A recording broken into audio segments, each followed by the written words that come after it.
Welcome back to the show. Today, we are discussing a topic that I would say is all too often swept under the carpet. So, we are discussing relationship anxiety. And this is different from generalized anxiety. And I'm doing a 3-part series with this. So, today I'm going to be giving you an overview, and then we're going to be diving into how to begin to work with it and what it looks like in your marriage. But today I'm going to give you a good overview. So this way you know exactly what this is. The reason why I think it's swept under the carpet is because many other dynamics are interpreted as being the root cause or the problem in the relationship. But the reality is that it's actually relationship anxiety, but it's very, very tricky, as all anxiety is very tricky. It makes you think that one thing is the issue, but really it's another thing. So we're going to dive into that.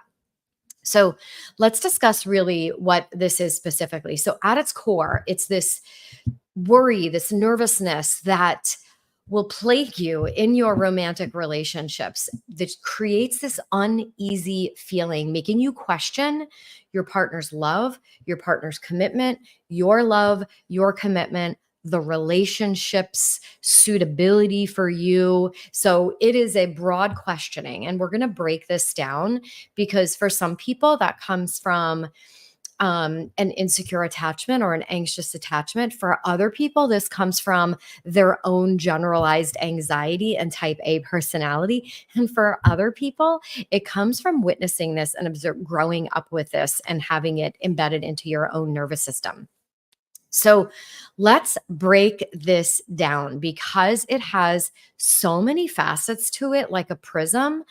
I want to be able to spend some time discussing this in detail. So, here are some of the ways that this dynamic manifests because I get DMs a lot from people saying, I second guess, I question, I feel like I have a good man, but yet I don't know why I question it. It has me thinking I chose the wrong person and now we're not intimate. There's a lot of distance. I feel like our only option is really to live like this or separate. And I'm going to tell you that there is the third option. And I myself always like to have 3 options. I never want to be in an either or position. And so I'm going to give you the third option. So if any of this resonates with you, you definitely want to stick around for this. So, okay, doubting your partner's feelings. So, like, questioning whether this can come up in a couple ways. Questioning whether or not they truly love you because you're sort of like analyzing and overanalyzing every move they make. And you're like, do they really love me? They said they love me, but do they really love me? Is this an example of them showing me they love me or not? There could be that. But then there could be, how could this person love me? Like, I feel like they're so much better in this relationship than I am. I feel like they're such a better partner in this relationship than I am. Like, could they really love me? So in this example, we are focusing on does my partner really love me? And then also, am I really lovable? So this can manifest in any number of ways. Now, this is also going to look like a need for reassurance. Like, are we okay? Am I okay? Are you okay with me? Are we doing okay? After an argument, you could have some people pleasing tendencies that you want to make sure that we are okay. Because what happens is if you get into a fight, let's just say you are a very strong individual. Okay. You're a strong woman. You get into a fight, you stand your ground, but then you have this sneaky feeling in the middle of your mind that's like, ooh, you better make sure that you're okay because you just had this big argument. So you better check and make sure you're okay. So there could be that questioning. Now, it won't manifest as people pleasing behavior necessarily, but it will manifest as a questioning and a nervousness about, like, could that thing have just ruined our relationship? Could that thing I just did, that argument we just had, like, been the end of our relationship? And I will tell you that it takes a lot to end a relationship. And so this question right here is most often a question coming from the relationship anxiety. Now, also, there might be reassurance coming from a people pleasing place. So, there are many people, many women who are type A who also have strong people pleasing tendencies. They want to make sure they're doing everything for everyone, especially their partner. So after a minor disagreement, you may need to hear that everything is fine. You may be really looking for that reassurance, and you may be doing things to try to seek out that reassurance. Another way it manifests is overthinking. Now, this is a big one. Okay, so overthinking, you might start overanalyzing every action from your partner, every word they say. Did they give you a strange look? Did they kiss you the way they normally kiss you? Why did they pause before responding to the question? Are they second guessing? Do they have doubt? You may replay conversations in your head and start dissecting them for clues that will confirm your fears. This is what the mind does. The mind actually looks for data and clues to confirm the hypothesis or the narrative that is running through the mind. Whatever your story is, your mind is going to look for clues to confirm that. That is how the mind is organized, and it's a terrible thing. So you have to really know what it is you're dealing with in order to create some separation and be able to have another conversation. But we're going to talk about that when we dive into, so what do we do with all this? Another manifestation is doubting love, right? You might wonder, like, they say they love me. Are they just saying this like out of obligation, out of habit? Oh yeah, I love you. I love you. And you might be questioning, well, do they actually still love me? And when you have that doubt, it's going to make you feel very insecure and very unsafe. And that is going to create an emotional distance between you and your partner, making it difficult to connect. So, what we see here with relationship anxiety is a ripple effect. It starts with a couple of thoughts and some feelings, although it doesn't actually start with a thought. I'm going to articulate that for you further. But there's some thoughts, there's some feelings, and there's some questioning, then there's some beliefs, then there's some behaviors. And before you know it, you're in a dynamic for months, years, where you have this big distance and you think, we're just not compatible. Now, I don't buy into the lack of compatibility reason for divorce or relationships not working, because I actually do believe that we opposites do attract, and we do need to find our yin and yang. And so there's a lot of shifts that have to happen when you are developing a relationship, and developing compatibility is one of them. And so I'm not a big believer in like that being the reason, well, we're just not compatible. To me, there's a lot more layers that go into understanding why a couple can't seem to develop the kind of synergy that they had in the beginning that drew you together from the first place. Okay.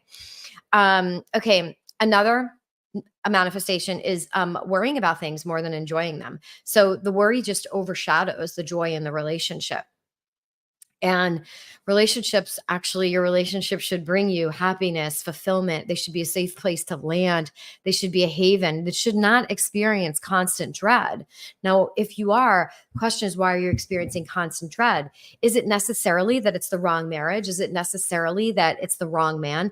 No. I will say, if you are in a marriage with someone who was a good man when you chose him, and you went all in the beginning, it's probably not him. It is probably this other dynamic that is floating itself just underneath the surface.